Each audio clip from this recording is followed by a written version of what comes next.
Quiero ir al libro de Colosenses capítulo 1. Voy a leerles de Colosenses capítulo 1, versículo 13 al 20. Y William Berkeley dijo que este es un pasaje de tal importancia que tendremos que dedicarle un tiempo considerable. Y sobre estos versículos se adelantó a escribir 17 capítulos en uno de sus comentarios sobre el capítulo 1 de Colosenses, versículo 13 al 20. Esto es lo que dice: pero Él nos ha rescatado del dominio de las tinieblas, nos ha introducido en el reino del Hijo que ama, en quien tenemos la redención, el perdón de los pecados. Él es la imagen del Dios invisible, el primogénito de toda la creación, porque por Él creadas todas las cosas en el cielo y en la tierra, visibles e invisibles, sean tronos o dominios, gobernantes o autoridades. Todas las cosas fueron creadas por medio de Él y para Él. Y Él es antes de todas las cosas, y en Él todas las cosas se mantienen unidas. Él es la cabeza del cuerpo, la iglesia. Él es el principio, el primogénito de entre los muertos, para que en todo sea preeminente, porque en Él toda la plenitud de Dios se complació en habitar, y por medio de Él reconciliar consigo todas las cosas, tanto las que están en la tierra como las que están en el cielo, haciendo la paz por la sangre de su cruz. Luis Giglio dijo que en el libro de Colosenses tiene un propósito, y es revelar la supremacía y la suficiencia de Jesucristo. Así que hoy comenzamos una serie de 3 partes: Jesús sobre todo. Mi nombre es John Morgan y elijo a Jesús sobre todo. Oremos. Padre, te agradecemos por tu palabra de hoy. Te damos las gracias. Es viva y poderosa, más afilada que cualquier espada de 2 filos, capaz de entrar en nuestra vida y penetrar y traer un cambio sobrenatural de adentro hacia afuera. Nuestros corazones están preparados, nuestras mentes están abiertas, nuestros espíritus están ansiosos. Señor Dios, nos hemos inclinado, estamos preparados para recibir tu palabra en nuestra vida, que nos cambiaría de adentro hacia afuera y que nunca seremos los mismos. Oramos por una nueva revelación fresca de tu palabra hoy en el nombre de Jesús, y todos dicen amén. Así que Pablo está escribiendo a la iglesia de Colosas. No era una iglesia que él había plantado, él había entrenado a Epafras y luego lo envió a plantar la iglesia. Pero necesitaba algo de ayuda. El pastor está necesitando algo de ayuda y habla con Pablo, y ha habido una falsa doctrina infiltrándose en la iglesia, en una mezcla de misticismo griego, cultos de misterio, misticismo helenístico y judaísmo helenístico. Todos estos pensamientos comienzan a introducirse en la iglesia. Así que Pablo no está tratando necesariamente con la incredulidad. Lo que Pablo está tratando es la creencia equivocada. Ellos creen o están creyendo las cosas equivocadas. Ahora bien, estos precursores que se han colado acabarán formando el gnosticismo. Y hay algún debate entre los eruditos si Pablo está realmente tratando en el gnosticismo aquí o los fundamentos de eso. Pero los gnósticos enseñaban que había muchos caminos hacia Dios, que Jesús no era el único camino, y no negaban la importancia de Jesús. Simplemente destronaron a Jesús, no lo reconocieron por quien Él era, para que tuviera prominencia y no preeminencia. Los gnósticos pensaban que Jesús no era Dios. Esta filosofía griega enseñaba que había muchos tipos de caminos hacia Dios, muchos mediadores. Y Jesús no era el único camino, Él era solo un camino de muchos otros. Y Jesús no puede estar por encima de todos si Jesús está por debajo de todos. Los gnósticos también promovieron una salsa secreta. Los gnósticos promovieron que si te volvieras lo suficientemente inteligente, te volverías astuto. Si puedes alcanzar algún nivel de alta inteligencia, entonces serías capaz de entender lo que ellos estaban enseñando y serías capaz de conectarte con Dios. La doctrina gnóstica, como todas las falsas doctrinas, dio un enorme giro a la izquierda y se volvió loca. Toda falsa enseñanza acaba desembocando en una locura.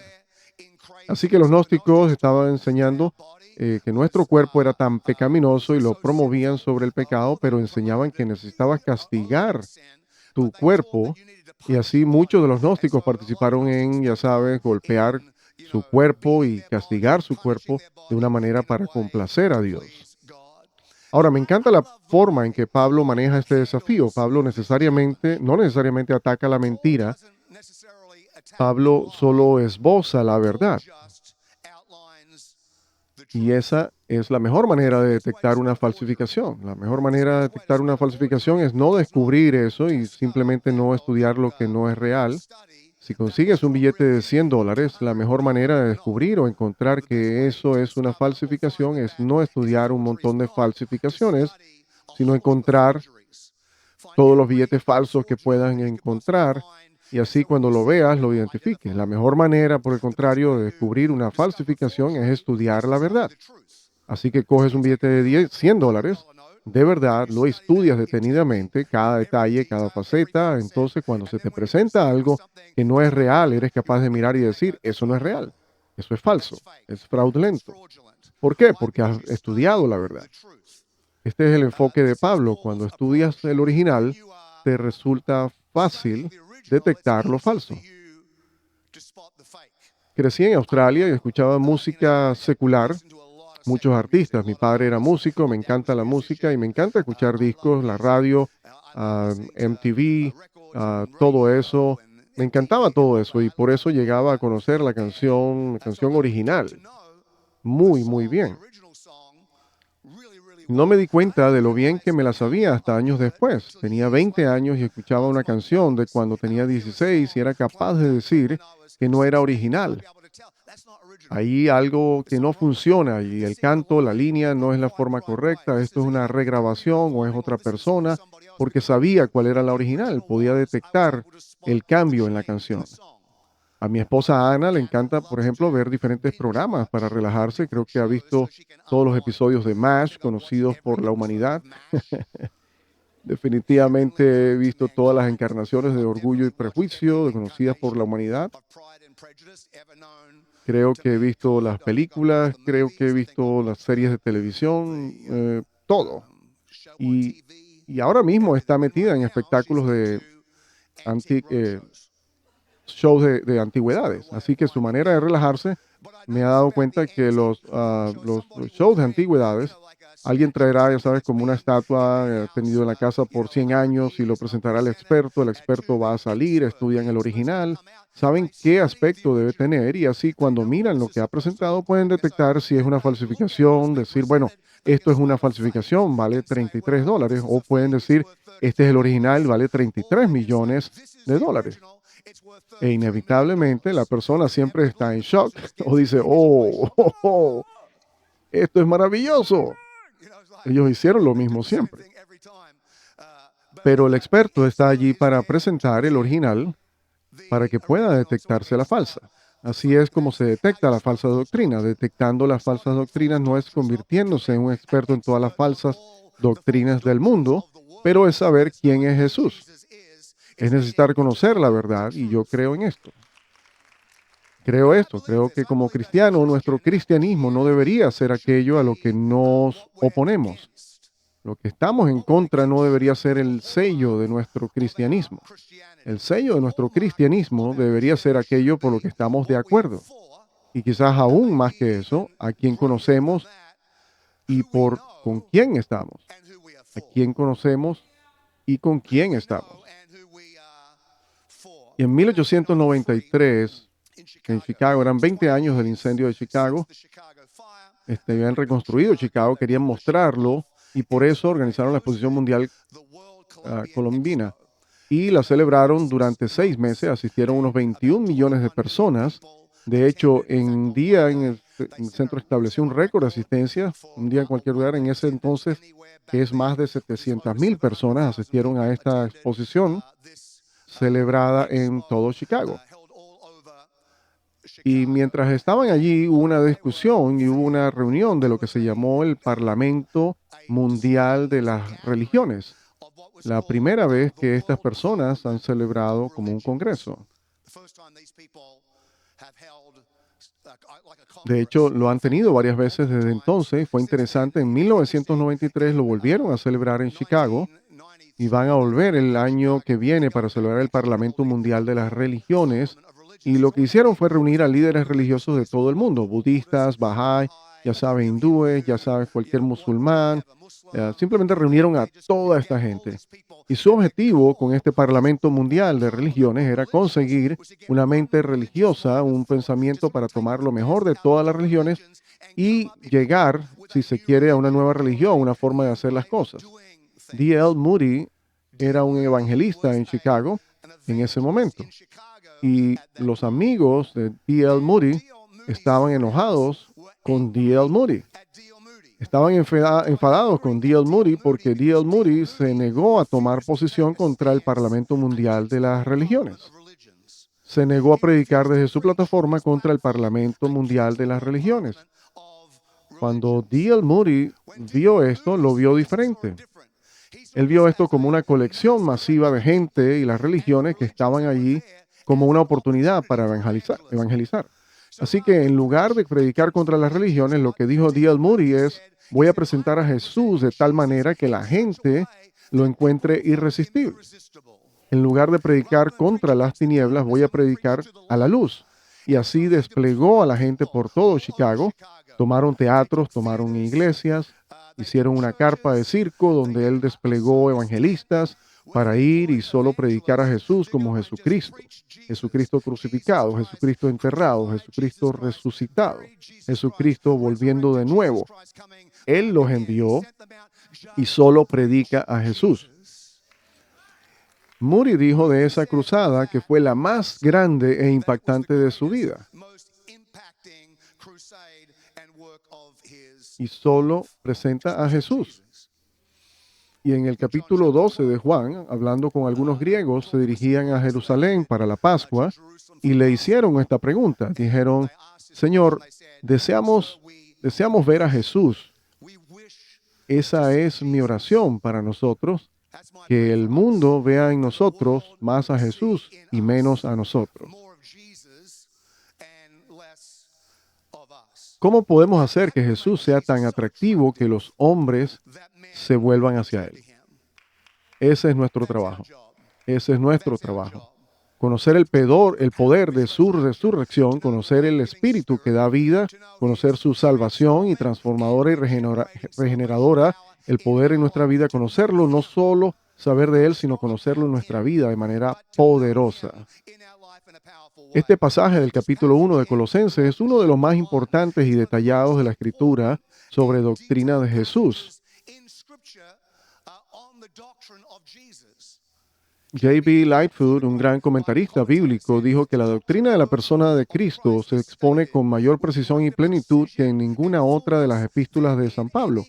Así que vamos a estudiar juntos este pasaje, Jesús sobre todo. Colosenses capítulo 1, el verso 13 y 14 nos dice que Jesús está sobre la salvación.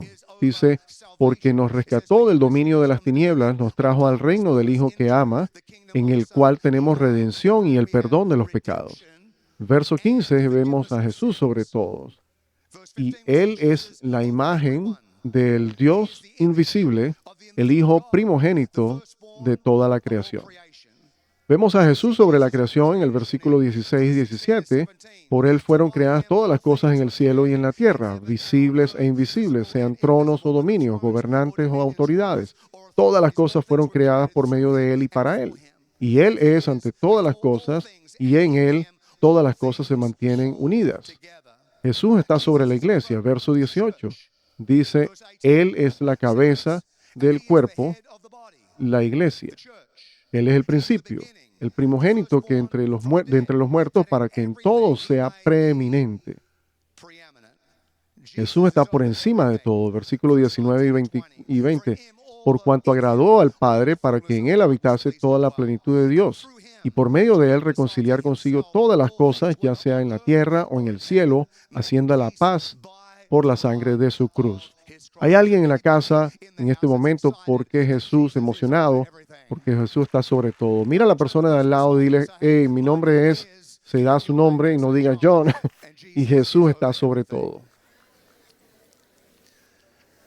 Así que miraremos dos de estas cosas hoy. Primero, uno simplemente Jesús sobre la salvación.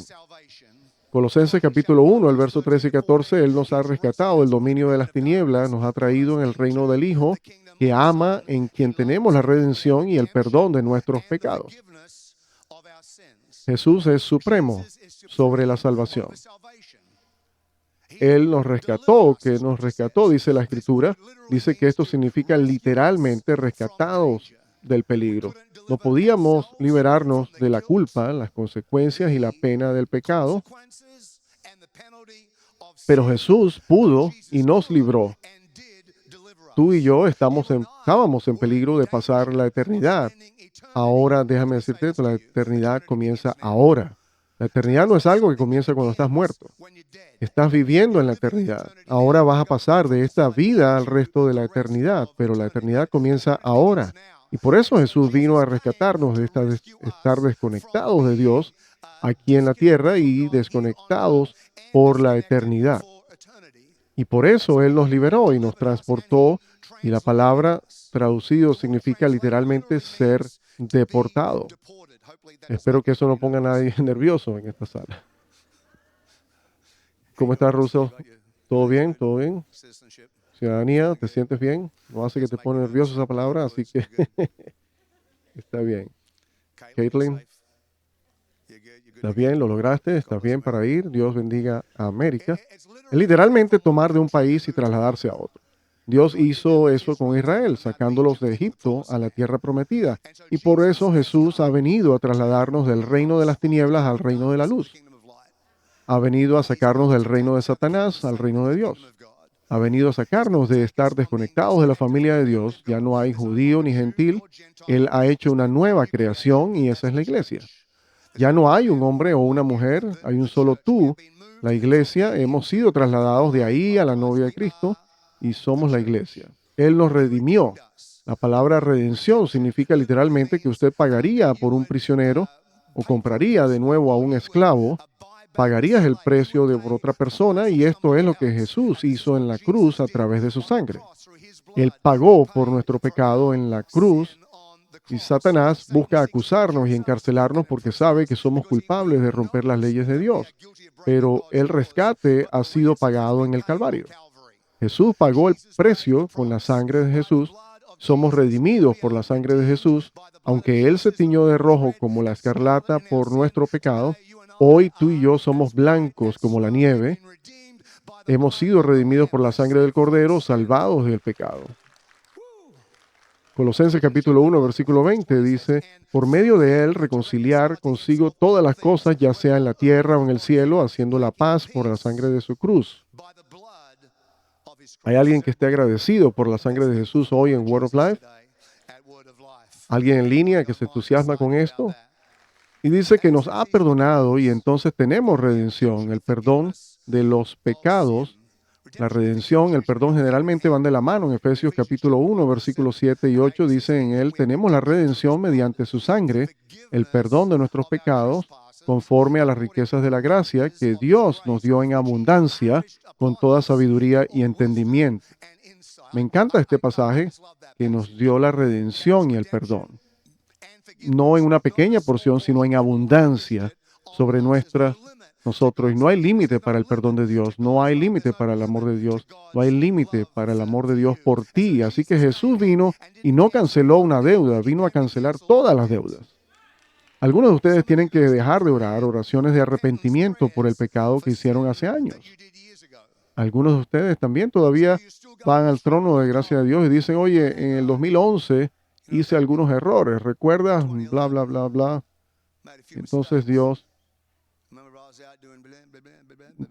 vengo a pedirle que me perdone. Y el cielo dice, ¿de qué estás hablando? Bueno, en el 2011 fue el 5 de septiembre, bla, bla, bla, bla, bla, bla, bla, bla, bla, bla.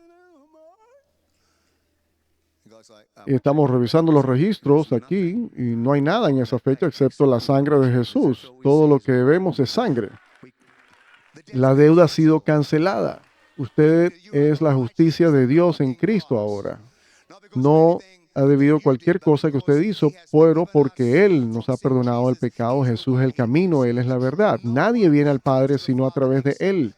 Y Jesús está por encima de la salvación. Jesús no pretende ser la nube de los caminos, Él es el único camino. Porque, ¿por qué Él es el único que fue a la cruz? Él es el único que derramó su sangre, el único que resucitó entre los muertos y es el único que ascendió al cielo. Puedes mencionar todas estas personas a lo largo de la historia, pero ninguno de ellos pagó el precio por nuestro pecado buscando camino hacia Dios. Jesús dijo, yo soy Dios. Jesús está sobre todo. Colosenses capítulo 1, versículo 15, Él es la imagen del Dios invisible, el primogénito de toda la creación. Este es el punto de partida de toda la cristianidad.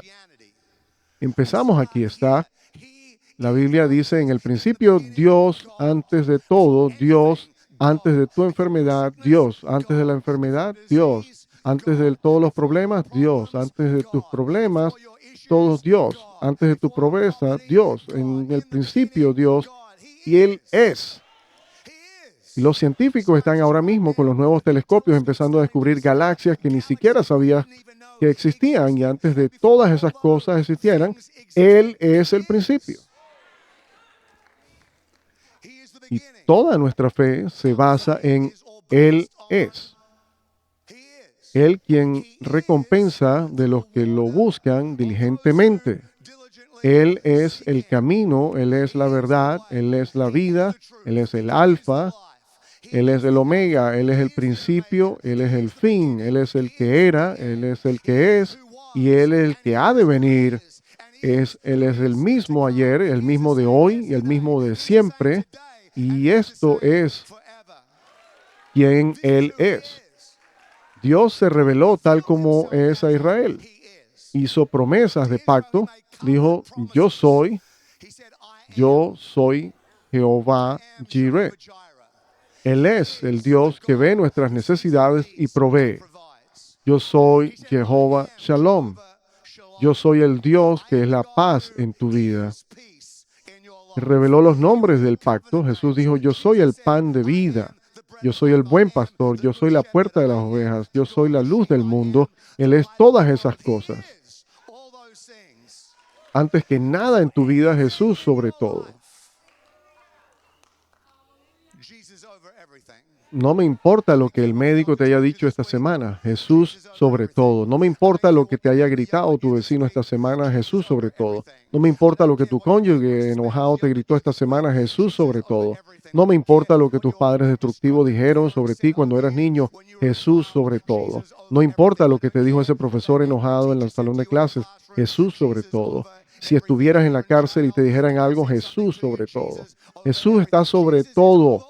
Él es. Antes que todo, Él es la imagen del Dios invisible. La palabra imagen, de allí viene la palabra en inglés icon. Lleva a que literalmente significa ser una copia, ser una estampa, ser un duplicado, ser la semejanza.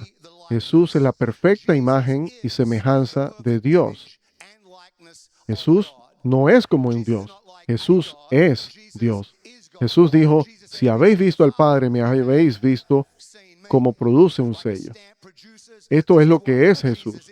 El capítulo 1 de Hebreos, versículo 3, dice que el resplandor de la gloria de Dios, la huella exacta de su naturaleza, y sostiene el universo por la palabra de su poder, después de hacer la purificación por nuestros pecados.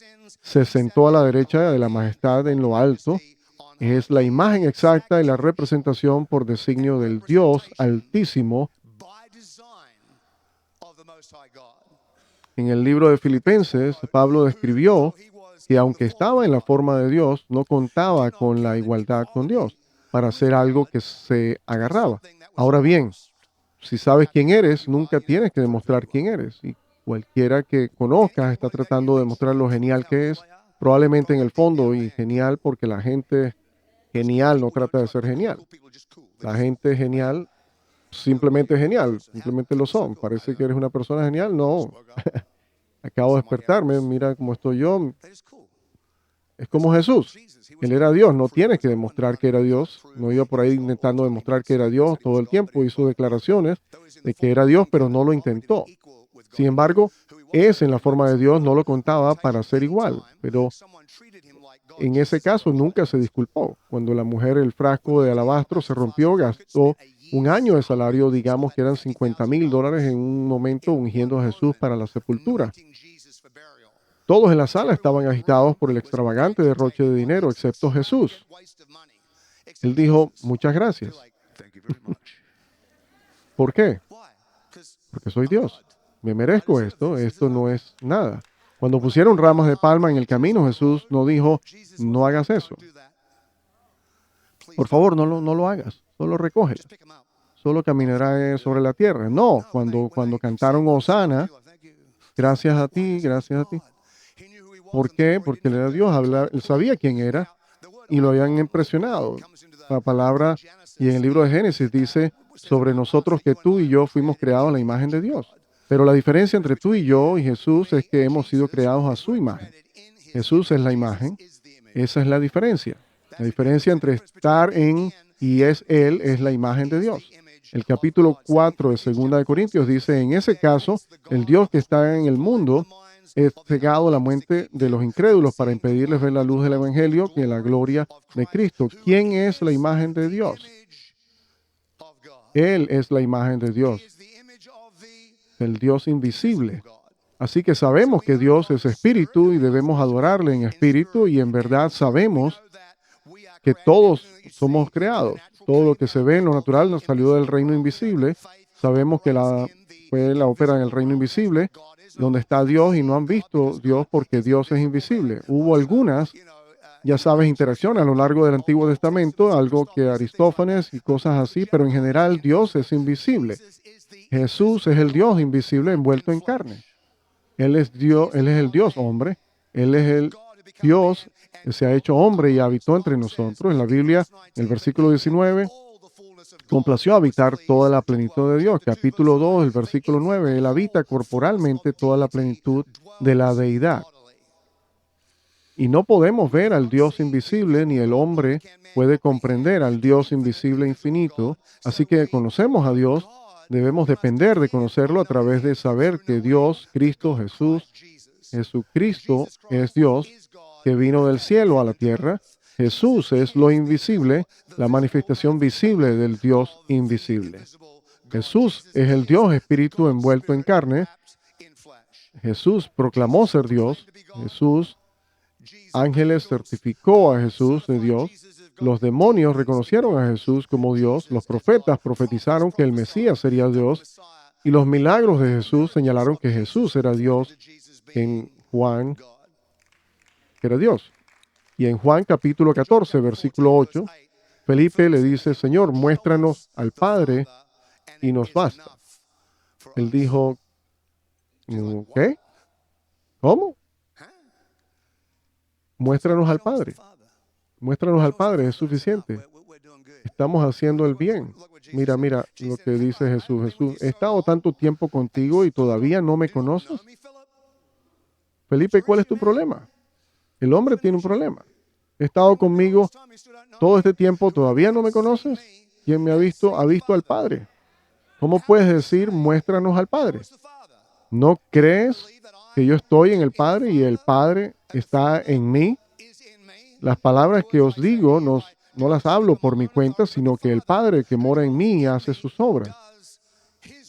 Creedme que yo estoy en el Padre y el Padre está en mí. O bien, creer a cuenta de la obra misma. Jesús es la manifestación del mensaje de Dios.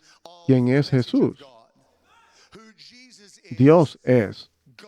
Por eso dijo, si me has visto, entonces has encontrado al Padre. Segunda de Corintios dice, el Dios que dijo, brille la luz de las tinieblas, se ha manifestado en nuestros corazones para dar la luz del conocimiento de la gloria de Dios en el rostro de Jesús. Cuando se mira su rostro, se ve su gloria. Cuando lo miramos, vemos al Padre. Aprendemos cosas sobre nuestro Creador a través de quién era Jesús. Descubrimos que Jesús vino a la tierra Y así sabemos que Dios está cerca. Bette Midler nos mintió una canción hace años desde la distancia. Dios nos observa desde la distancia.